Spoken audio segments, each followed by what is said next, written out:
बीत गया जो साल उसे भूल जाइए, बीत गया जो साल उसे भूल जाइए। इस नए साल को गले से लगाइए।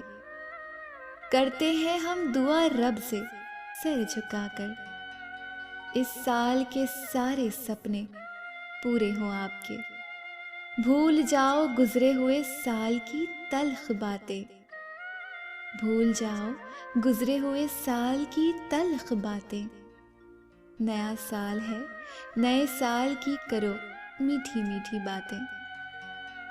हर गुजरने वाला साल आने वाले साल के लिए कुछ खास लम्हे छोड़ जाता है, और वो लम्हे दर्द के भी हो सकते हैं और सुकून के भी।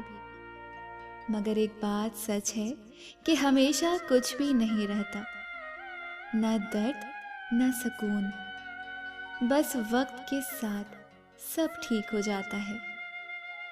खुदा करे कि ये नया साल तेरे दामन में वो सारे फूल खिला दे कि जिनकी खुशबू ने तेरे ख्याल में शमें जलाए रखी थी। हर साल आता है, हर साल जाता है। इस साल आपको वो सब मिले जो आपका दिल चाहता है। बात नसीब की नहीं, बात मेहनत में कमाल की होती है। मंजिल गुजरे साल में नहीं, आने वाले साल में होती है। रोशनी की कदर अंधेरे में जुगनू की चमक से होती है।